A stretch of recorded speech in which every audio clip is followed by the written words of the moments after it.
Thank you, thank you. Second day of presentation, so I guess a bit of fatigue has set in. Hope I will give you enough to think about without making it too heavy. I want to thank, obviously, Debbie and James for having me here. It's quite an honor. And this is on games as conceptual tools, as you can read on the slide. So, who am I? Very quickly, I have a few slides about that, so bear with me, but I think it all comes beautifully together towards the end. I used to be a game designer for the industry starting from the 90s. My first commercial game, in a team of which I was part, dates back to 1995, and I worked on some other games like point-and-click adventures and some other games that you've never heard about for about 12 years about. I also worked on slightly larger teams, but not as a game designer mainly, or as an advisor, say, or in quality assurance. You might have heard of some of these games. And then, okay, so somebody likes Jack Sparrow, you, okay. I didn't like it very much. Maybe it's me, or maybe the fact that, I don't know, I found working in the industry very taxing, sometimes repetitive, and at least going back to the early 2000s, crunch was still a big part of what you would do in the industry, and I wasn't very happy about that. So I decided to do an unpopular thing, which is leave the industry and go back to academia, which was not well received by my, as you can imagine, family and friends, who see, I have a career that is sort of future-oriented, perhaps. There's prospects, is tech-adjacent, so maybe that's not such a great idea to leave it to go back to read the Greeks and the Germans, right? So I wasn't popular in that period, no. However, I didn't see it quite that way. I thought the two were not as apart from one another, the two worlds, that of academia and game development, as my family thought. In fact, I went back to academia to get my PhD in philosophy, hoping to use, say, philosophy to understand games a little better. There are several aspects that might be useful. But also, coming from the industry, I could have used my game development skills maybe to contribute to philosophy somehow, to make redigest some old problems, maybe give rise to new ones. As a matter of fact, I think that's mostly the reason why I was invited here, because I try to use game development to aid philosophy somehow, which is what this talk is about. To conclude my presentation very quickly, I live and work in Malta, which is a tiny little island in the Mediterranean. The climate is very different from this island, and you can tell from my skin that, yeah, also the amount of sunshine we get is a bit different. By the way, we are open for exchanges and visiting positions, and we get 3 or 4 people visiting every semester. So if you think that we have something to offer, I can see Alina up there. If you think we have something to offer as a group, maybe you can read us up. We're one of the, 4 or 5 big research groups in Europe, and we're very welcoming and friendly and so on. I also work in the US, but that's shameful and I don't want to talk about it. All right, so as I said, one of the reasons why I'm probably invited here, I'm guessing, is that I make quirky little games that have a philosophical point sometimes. And this is some of the things I'm going to talk to you about. You can see a website here. That's not the only website where you can find games. I made a few others that you might have heard about, like something soup something, which somehow made it to Kotaku, or the game of Here.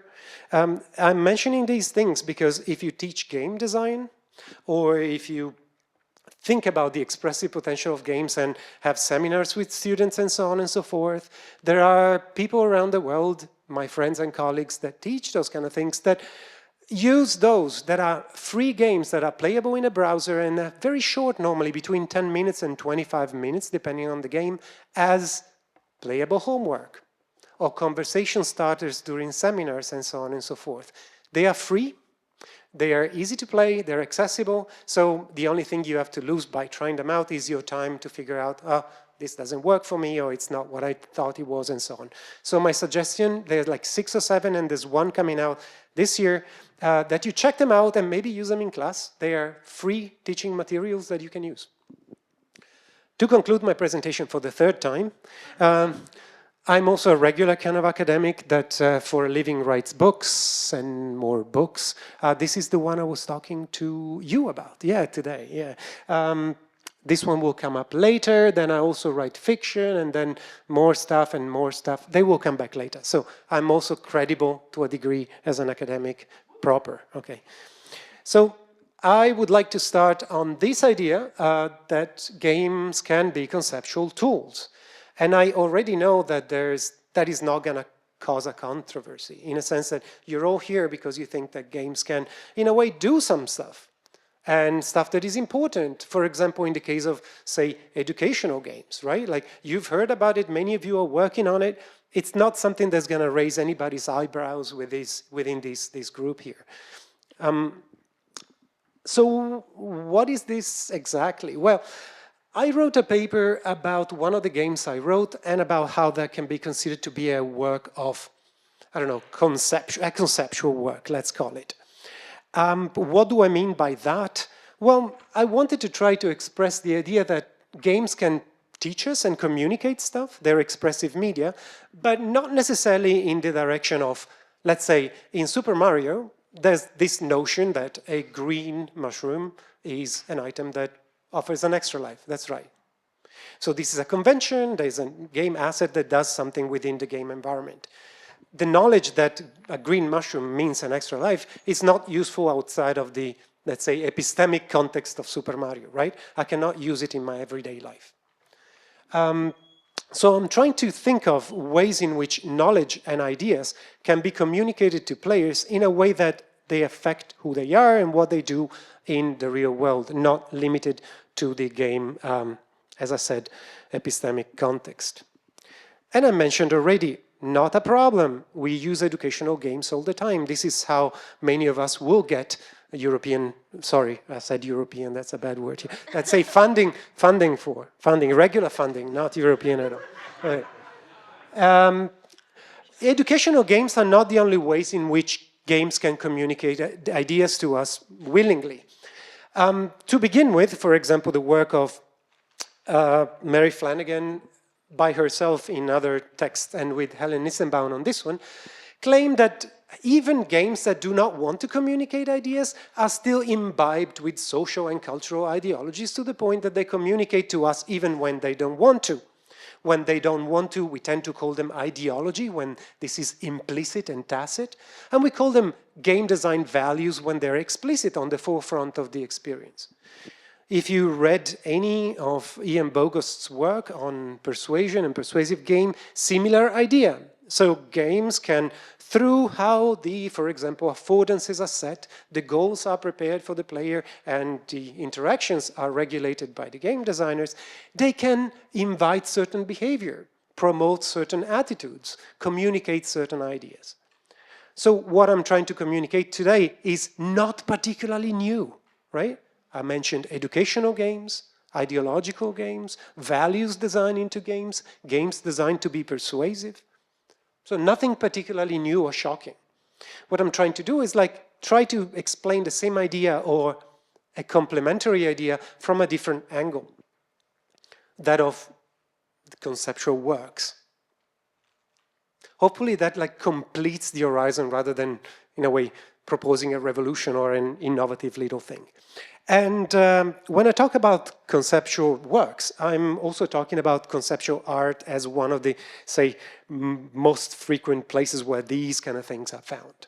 And since I'm talking to a group of, I presume, computer scientists and PhDs in AI and people interested in human-computer interaction, I will not take for granted that you know what I'm talking about when I say something like conceptual art, right? So there's a little couple of slides about that one so that we can be on the same battleground, let's say.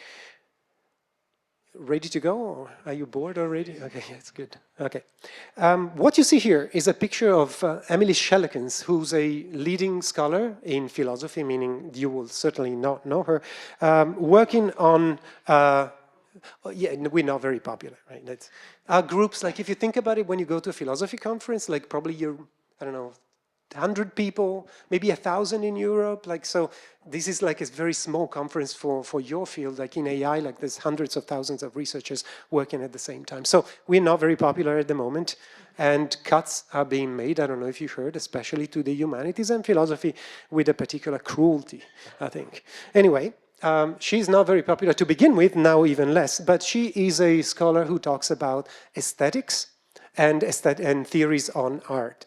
In particular, she's focusing on conceptual art as a movement that it's quite recent. We could talk about modernism and postmodernism, which is different if you think about it from, say, Renaissance art or, let's say, expressionistic cinema, in the sense that in this particular current, what matters is not really something that is aesthetically relevant to the object. For example, its beauty, its proportions, how pleasant something is.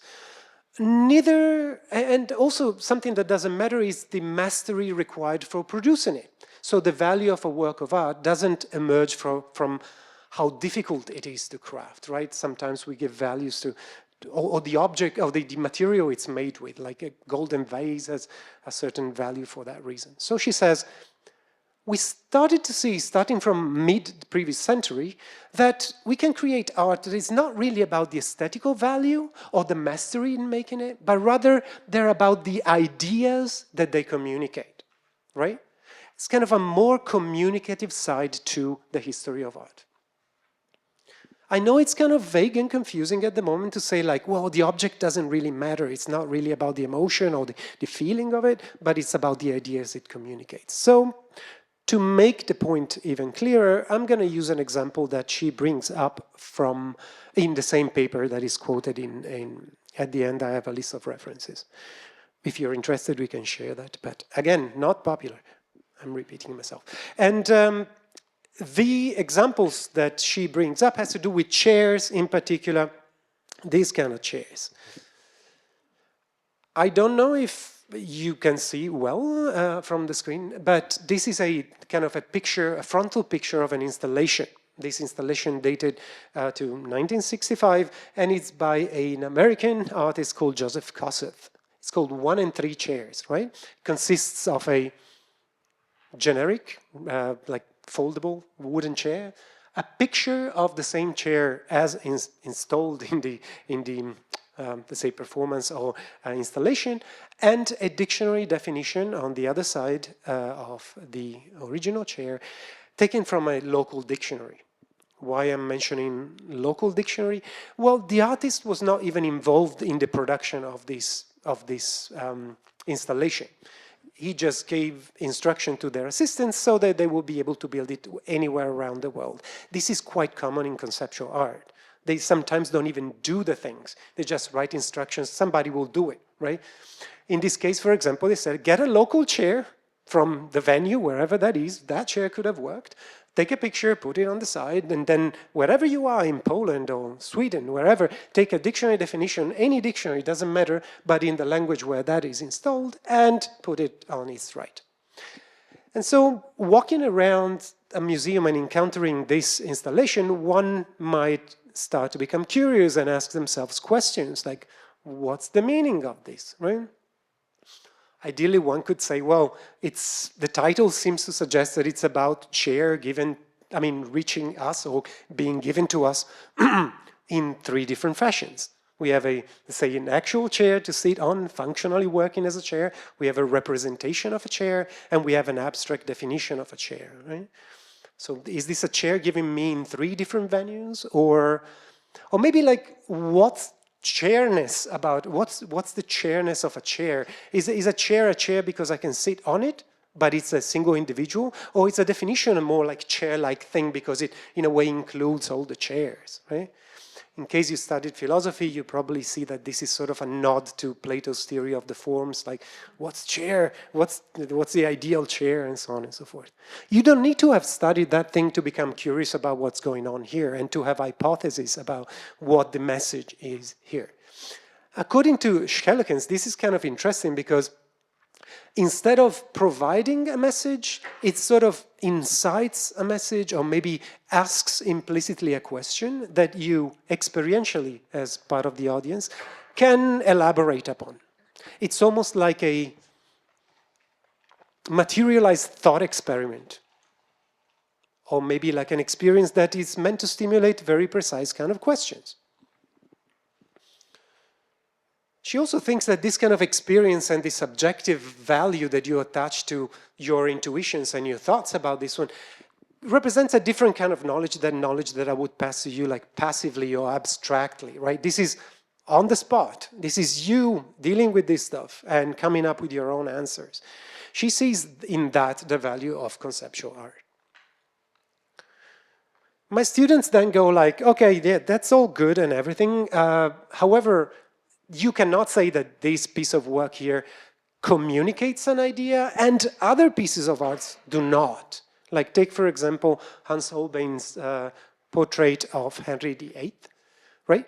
You could easily claim that, look how wealthy and large and frontal and like, I mean, obviously there's a message here that our king is powerful and large and wealthy and, I mean, it's a display of hierarchy and power, right?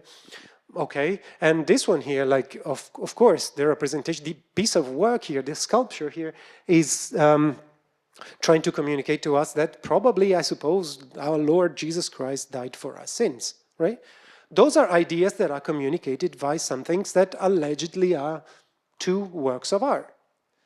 According to Schellekens, they do not qualify as conceptual works because she thinks those are just notions, right? They are not intellectually relevant ideas.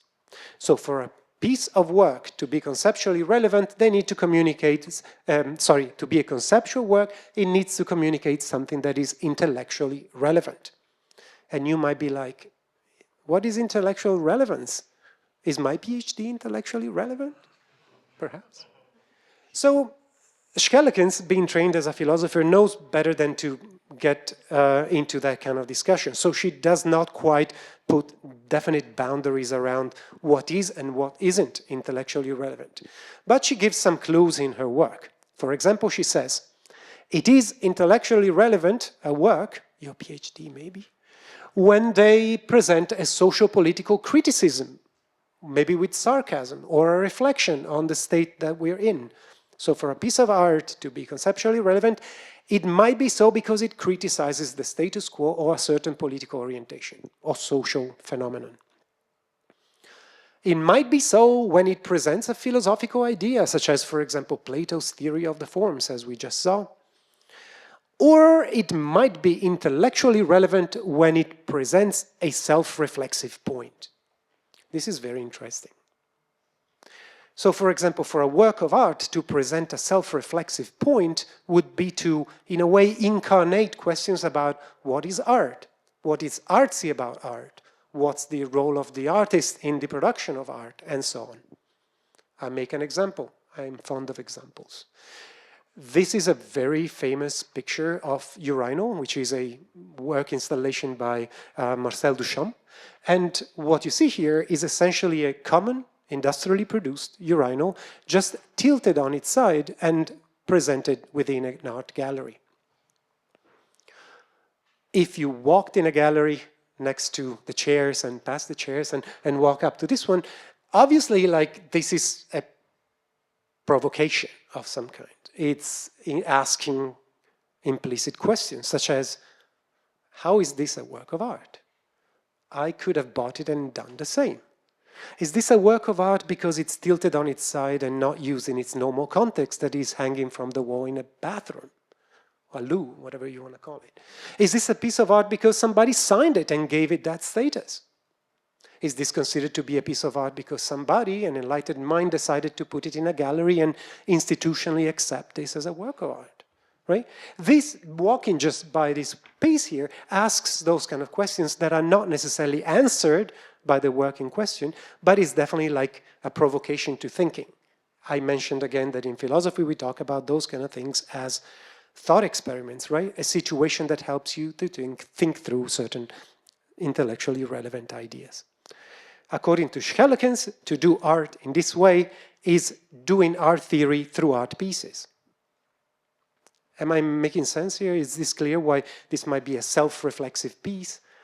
Its conceptual communication has to do with what is art, the status of this object, the relationship with the artist, and so on and so forth.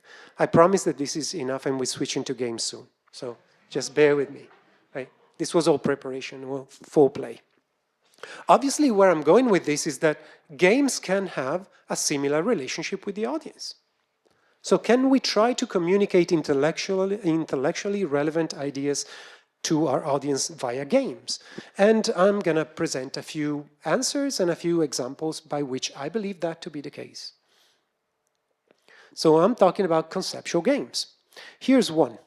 You might know Nicky Case, very prolific trends designer of games that are normally small and used to explain certain phenomena. In this case, the phenomenon that she wants to explain through this particular gameplay is zoning in modern cities.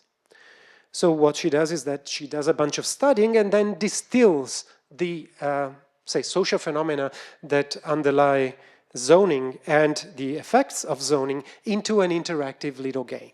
It's called Parable of the Polygons because there's going to be 3 polygons representing 3 different populations and so on.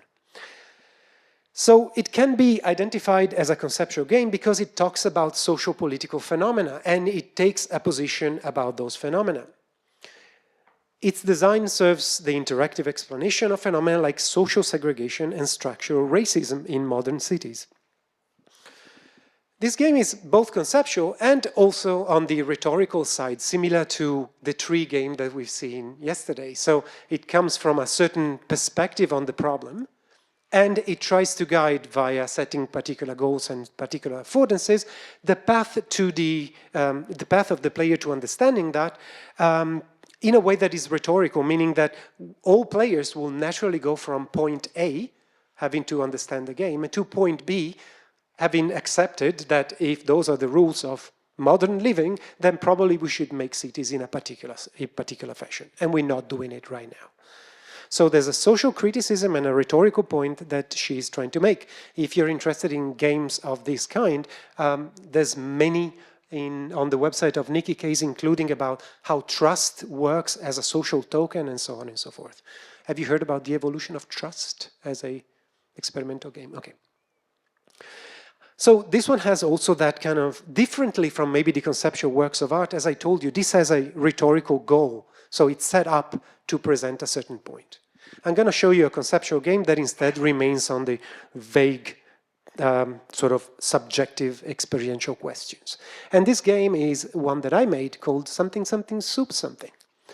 And the game takes place in a futuristic kitchen. You can see there's some great weird equipment, and the kitchen is very lonely because we don't cook foods in kitchens anymore. That is because the cost of labor and the cost of the resources to cooking is too high on planet Earth. Therefore, we outsource our cooking to aliens, right? So where the cost of work is very, very low. So the only worker in the kitchen, you, has the task of actually having the food beamed down to Earth and serving it to the humans upstairs. All good and dandy, apart from the fact that the aliens do not know what soups are. So they send a bunch of stuff. Sometimes it doesn't make sense, and our goal, as the worker in this kitchen, is sort of in a Tinder of soups, right? Decide whether the unique plates that are sent to us can be served to humans as soups or cannot be served to soup. So can we discard it or can we serve it? And these soups come in various formats. They might be solid, they might be liquid, they might be bubbly, they might be not served in a traditional container like a hat, for example. Or they might not come with the right utensils. It might come with some poisonous substances in it. So after about 20 decisions of that kind, the game stops and says, well, your turn is over, and spits back to the player a definition of what they understand as edible soup.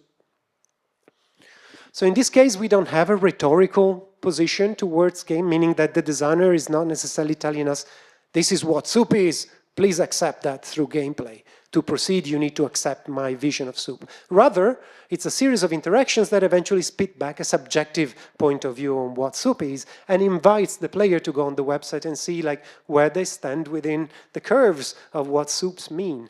You might be kind of stupefied I was when I traveled around Europe to figure out what categories, linguistic categories of soups applied to, rather were applied by different populations. For example, I figured out that in Poland, if there's Polish people in the audience, no? Okay. Having soups that are milk-based is quite common. Whereas for most of the other population, milk-based sort of dinners is cereals, right? You don't call it soup. Or maybe, for example, if you are from Spain, and I know there's a couple of people here, gazpacho is considered to be a soup, but it's technically made with a fruit, which is a tomato. So can soups contain fruit? Do soups need to be liquid? Well, what about frozen soup? Does it stop being soup because it's frozen? And so on and so forth. So you're tasked with a number of questions that eventually reveal to yourself that even a basic macro category like soup are very difficult to define and to delineate with precision. Obviously, the joke here is on Wittgenstein, but you don't need to know that. When somebody asks you to define a game, you're in a similar situation. There's a macro category of things that look like one another, but the definition is shifting in history and very subjective, and never with a single definition you can capture the whole phenomenon. If you're interested, that is called macro categories of language, and Wittgenstein wrote extensively about it. So with the soup idea, I made it silly and practical, but it's actually a proper philosophical theory. Moving on. So we've seen that video games can be socio-political. I mean, I showed you Parable of the Polygons. There's other games that I could have raised here, brought up here, such as Cart Life. Have you played the game? It's about being an immigrant in the United States and trying to make a living. Obviously, the game is set up for you to fail, so it's also not really about your performance. There's a rhetorical point to the whole thing. Or Nova Alea, which is a game about investing in the central business district and why certain kind of activities can take place in our cities and certain others are not permitted by the economic situation in which we are at. So games that look like games use game technology, maybe give you score and drive your progress, but eventually are a commentary on a socio-political situation. They can be philosophical. I showed you a couple of examples. If more recently, David O'Reilly made a game called Everything on the philosophy of Alan Watts. You don't need to know it, but there's more games than the ones that I make. And there's also self-reflexive kind of games. As I mentioned to you, those are the three categories, right, of conceptual works. There can be games that, in a way, tell us about games or criticize, ridicule, reflect on the way we make, play, and give social value to those things we call games. This is a definition that says self-reflexive games are designed to communicate critical or satirical perspectives on how games are designed, played, sold, manipulated, experienced, and understood as social objects. I'm fond of examples. Here comes one. You might see the character of Cat Mario, also known as Siobon No Action, which is a 2007 video game that looks very much like this, which means very much like Super Mario. Proportions are Super Mario-like, directions of play, like it's inviting us to go right? Reading the game from left to right, like most games from the West, although, and Japan included, because you also read it left to right. However, this is just an impression, it's just a trick, because soon after the first scene, the game starts to infringe the kind of expectations and conventions of the platforming action genre that you see on the screen. Meaning that things will be disattended, the designer will play unfair, and certain things that were established as working previously in the game will stop working. The game will soon become very, very weird and deceptive. One of the ideas here is, for example, that you can go negatives with the lives and nobody stops you from continuing play, right? Those are like very basic assumptions that the designer will be your friend, they will be clear, they will aid you in your progress, they will be reliable in their intention and their instruction are put into question in this game that, in a way, serves as a joke at the expenses of the player to reflect their expectations and ideas about what games are back on them. It teaches you nothing. It's a game of exceptions and frustration. Similar game that helps players reflect on what is a game, what it is like to make a game, and what does the designer owe me, is a game called The Beginner's Guide, which many of you presumably played, which is a game about exploring an aspiring designer's early work and trying to find meaning in it. And again, like, who are we as players and what do the designers owe us as players? What's our relationship like? The game puts it into questions in several ways throughout the game. So it's a game about making games that reflects on the role of the designer and the role of the player. Pretty interesting stuff. This could fall under the conceptual games, according to my small definition. And eventually, I'm going to show you one more game of mine, which is called Doors, that is designed as a self-reflective conceptual game, and maybe you will tell me whether that works for you. How much time do I have? So how slow can I take this? 5 minutes, okay. I thought I could go a little longer. Anyway, in the Doors game, you encounter about 10 or 11 freaky doors. It's a point-and-click game that takes place within a strange hotel. What does it look like? Okay, let's take this door, for example. Whoop. Okay, so the game features an investigator who's also a strange kind of thinker, who is invited to this hotel because something happened. One of the doors in the hotel disappeared, and only you can solve the problem. Okay. Fine, let's try. So the player is invited to use the cursor to open the door. I mean, it's very, I don't show everything, but it's a very simple interface that says use door. As many games that you played in the past, and especially in present times, it is fond of giving you achievements. So congratulations, it says, you opened the front door. It's not only a contemporary game, but it's also a philosophical game in a sense that it soon stops on its track and say, like, wait a minute, did you open the door? Because as far as we are concerned, this character, I mean, in the world of fiction, opened the door. It was not the player who opened the door. Like, we're on two different fictional layers. At most, it can be said that you moved around the cursor and clicked and stuff to suggest the player character to perform certain actions. And if we really want to be thorough with this, the thing that you clicked on is not even a door, it's a group of pixels meant to resemble a door in a sort of play world. Am I making sense here? So instead of just taking like, yeah, I just opened the door, no, actually the situation is a lot harder and a bit different. And according to this view here, an in-game door is first and foremost like a fictional prop that we take as a door and act on it as a door. So instead of saying you open the front door, perhaps a more philosophical point would be that you, player, taking the role of the protagonist of the game, use your cursor to interact with a group of pixels, which it can be said that it's a virtual model of a door because it's interactive computer generation representation of a door, and thus what you've done is fictionally open a door that is represented to exist within the world of a game. This would be a more conceptually approved definition of what just happened. So you see, like, the very first interaction with the door already problematizes what happened here and what is a door in a game. Let's take one that is less stupid, because this is the very first one. Let's take a second door. So let's take this one, which is one of my favorite, because it's very nasty to players. Let's see. So our investigator managed to get inside the hotel and begin the investigation on the missing door, right? And like in most point-and-click adventures, you play the genre, you know what I'm talking about. You move a cursor and many things light up because they can be interacted with or they can be examined and so on and so forth.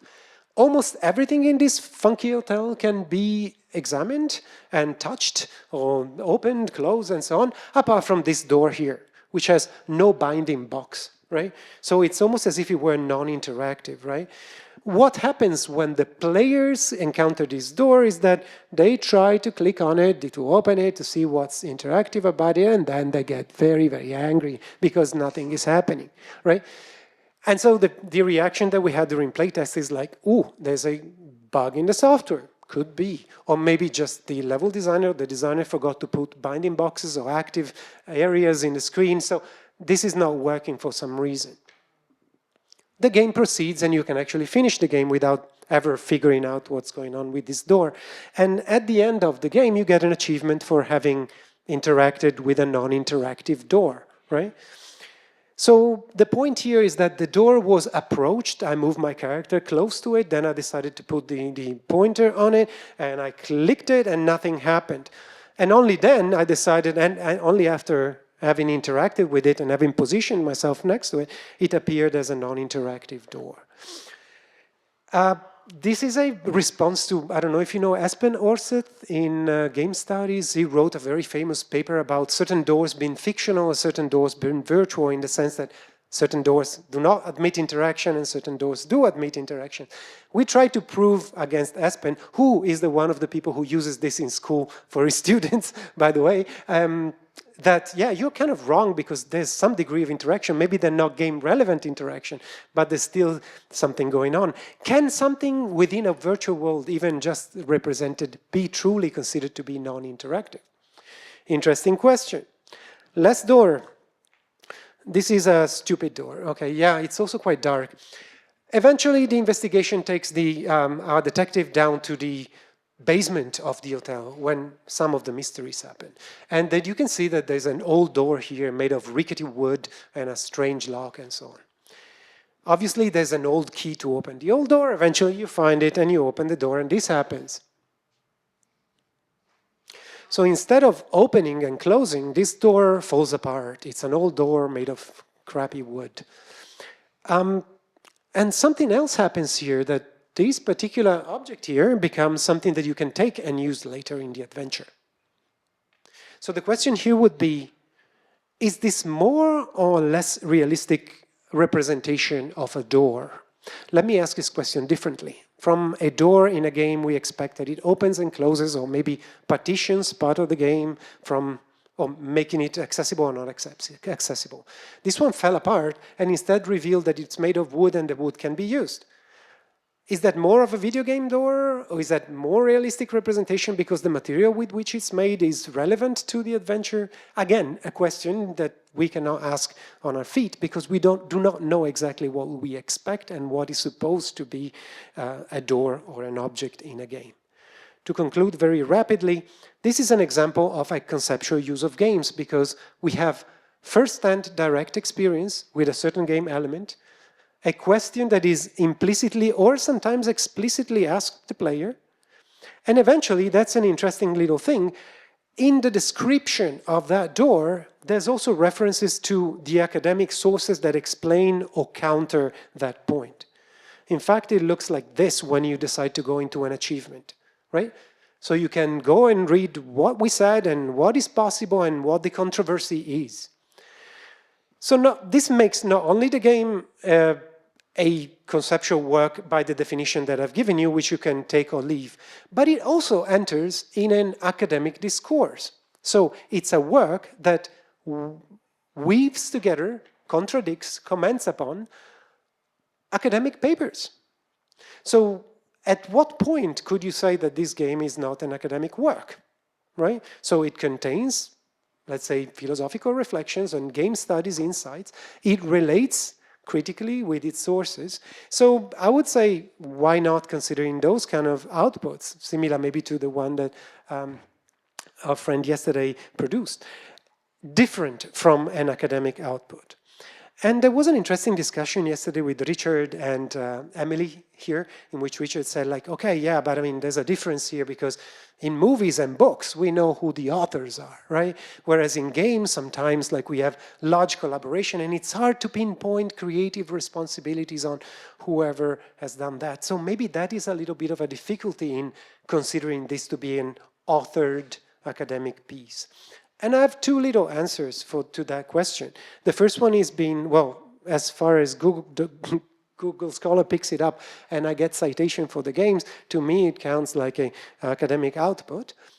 But more precisely answering Richard's question, since 2016, there are, in game studies, discussion about what is the definition of authorship, what's the role of the author, and how we cite and reference digital games as cultural objects. This in particular is my little contribution to this one, but for example, the work of Stephanie Jennings is particularly interesting, of Noah Wadip-Fraun and Eric Kaltman are also quite crucial. There's a group of people within game studies working precisely on that question. What's the role of the author? When do we cite an author singularly, or when do we instead cite a collective? What are the procedures to do both? And you understand that until very recently, this was not discussed. So if you write your thesis on games, how do you cite the games? That's like, okay, we were in trouble. Every journal you went to, they had different requirements. Some would treat it like a, I don't know, piece of software, common, for example, in computer science. Some would treat it as a work of art. Some would treat it as a toy, right? So until recently, we do not have journal standards in game studies about how to reference these works as not only conceptual works, but also materials that can be academic material and can be cited within arguments or as examples and so on and so forth. So if you're interested, I could continue on this path. I could be done here, but I have a secret little extra in case you want it, but you might want to ask for it. So for now, I hope that I introduced this idea of conceptual games and maybe suggested that games are or can be indeed part of our academic output, especially in a community like yours. I don't remember your name exactly, Prasad. Yeah, Prasad, for example, I know that you introduce playable parts in your thesis or games within your thesis. So some of you are already working in that direction, if I'm not mistaken.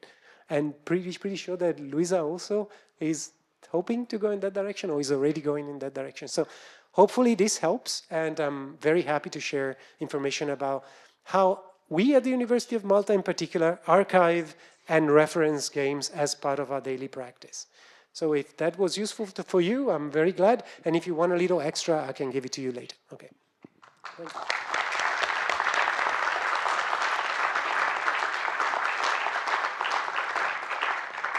I hope this was interesting for you. I don't know, right audience, I'm not sure, because you tend to be more technical stuff, but okay. Thank you so much. I think we do have some time for a few questions. So we've got one down here. Look at that, wow, that's great.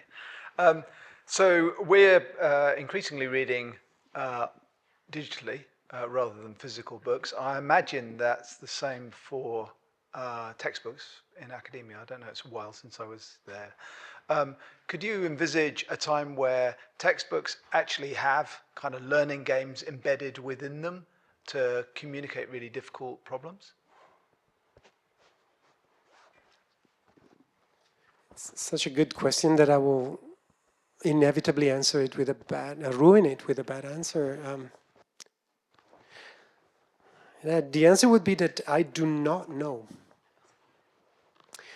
I mean, if you read Umberto Eco from the 60s, he would say like nothing beats a book because you can bring it to breakfast and smudge it with Nutella, for example, if you eat in Nutella, and take it with you to the beach. And you can have a relationship with it that is not that of a very limited technologically controlled environment. There's been attempts to insert this kind of playable aspects within larger texts. It is a difficult point. I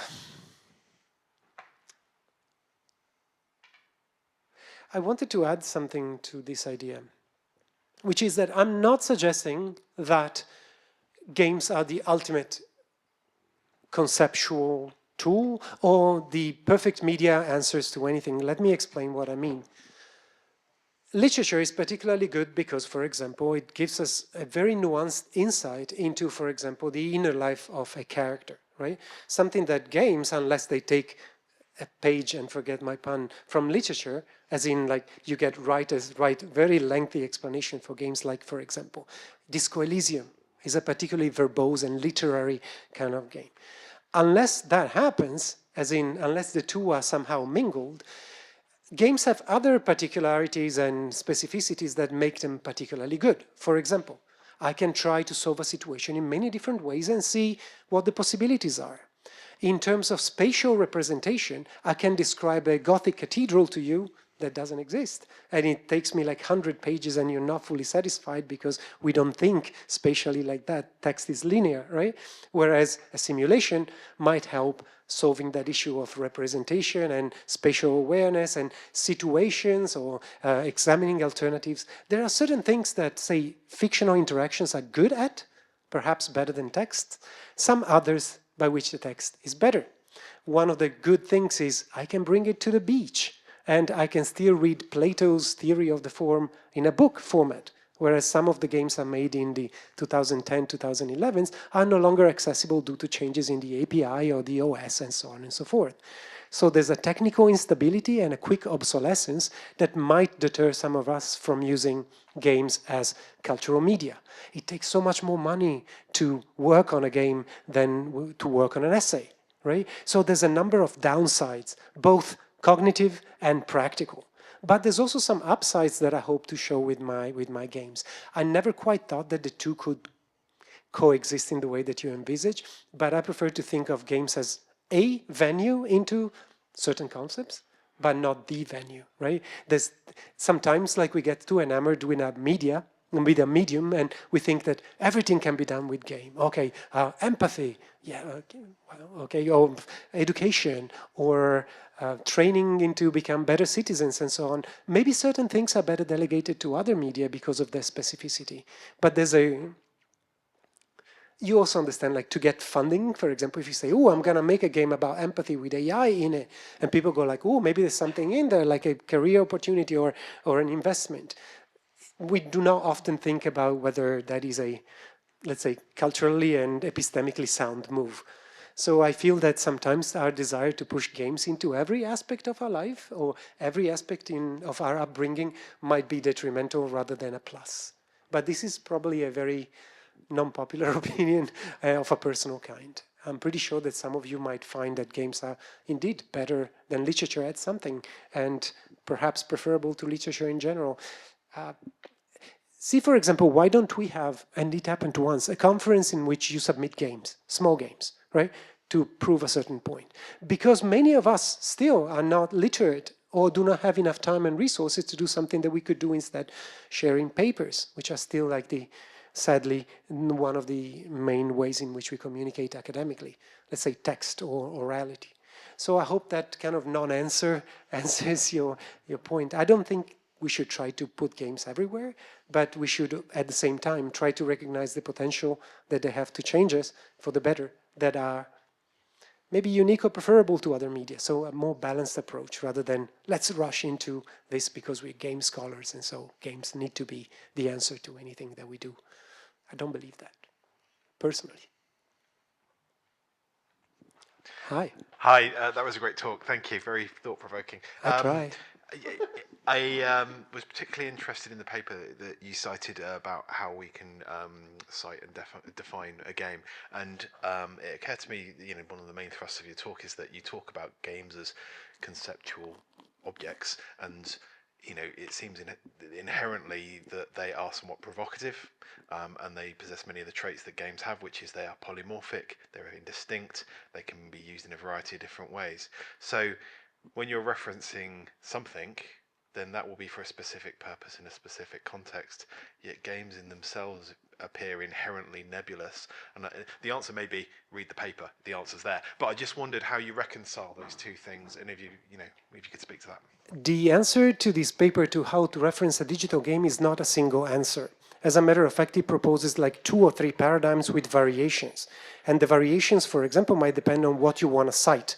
If you're writing about localization, and you're interested in a particular section and how it's localized, you might want to add to your reference a way to capture that particular scene or that particular area. If you're talking about the game in general as an example, then perhaps some simpler paradigms and more handy, like books, when you cite a book in general and not the particular chapter or the subnote and so on and so forth. It offers a number of different ways to do that, and the way we proposed is currently enforced by Eludamos and Game Studies, the journals. And APA 7 also picked it up. We were in a discussion, they picked up a variation, their own version of it. But right now, if you go on many of the manuals for citation, including MLA, Chicago, and APA, they have a version on interactive software or games. that allow you to align the way in which you cite them to their particular standards. But so there's not only one answer to this question. Yes, I see.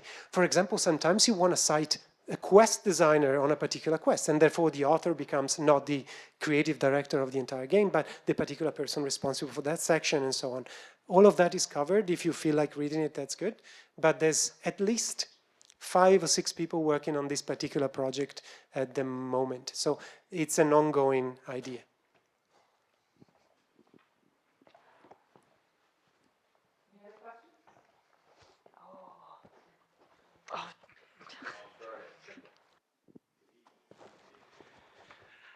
Yes, that was a great talk.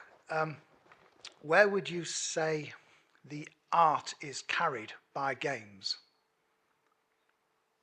You have to explain. Well, well, the thing is that you can say things through many different art forms. What is there about games that you can only say through games that makes them separate? That is a fantastic point, actually. Most of the answer that we tend to give is that, similar to self-reflexive art, games are particularly good as presented points about games precisely because they presented them at the forefront of your experience.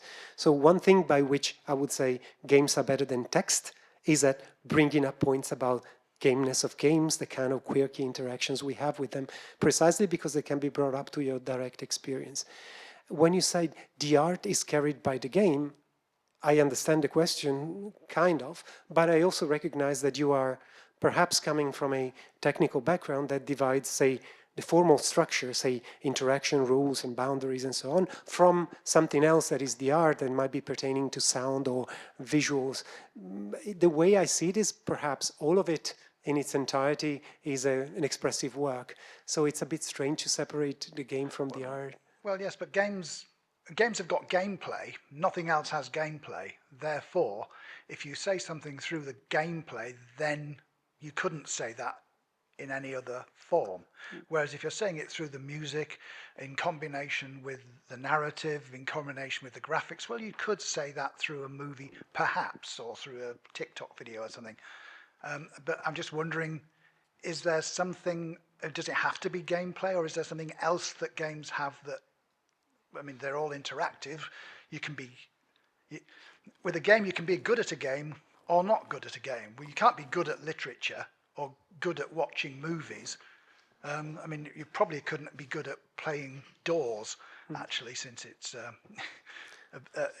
you're just good at understanding it. But games, you can be good at games or bad at games.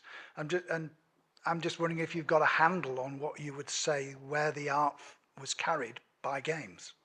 It's a bit difficult. Maybe Tom can answer this question. But also the idea, I'm sorry, instead of answering, I'm criticizing your question because you say... I withdraw my question. Only games have gameplay, and then we have theater and what do you call, like, ergodic literature, in which I can decide when to use a resource or which path to take. So it's also a bit disingenuous to only say, like, only games have gameplay. There's play in other culture. I think this is becoming like really a conversation we can have by ourselves. So Can I provide part of an answer? please. Responsibility for one's actions. Now, in some games you have more responsibility, in some games you have less responsibility. But for example, if you were to see Shadow of the Colossus written as a book or seen as a film, we have no responsibility. We are at best an interested voyeur in what's going on the screen. But in Shadow of the Colossus being a particular example where guilt for one's own actions is a prominent feature of that game, that is the kind of thing you can only get within games. If you read a book or if you watch a film, there is no responsibility on the part of ourselves. But if you're in the game, depending on how much freedom is given you, of course, by the developers, and some games we actually have a lot less freedom than we think we do, which is the kind of thing that BioShock skewered very well, I think.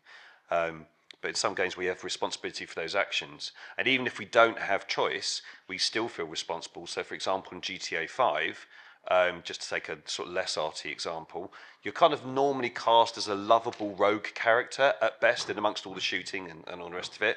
But there is a moment in GTA 5 where you are forced to torture someone in quite a grim way, which kind of doesn't sit with the rest of the gameplay, and we still feel properly icky about doing that because we are pressing the buttons to, kneecap someone and things like this. You could And also that's the kind mention- of thing that you can't do in other media. You could also mention the exploration of alternative choices and so on and so forth, which maybe, according to Richard's definition, are part of They're gameplay. meaningful choices, though. So a lot of time games hide that. So telltale games, there's nothing you can do to change those games, and that's all smoke and mirrors. So I think that there are times when there's meaningful choices to be made. On that note, I'm going to invite you all to continue the conversation.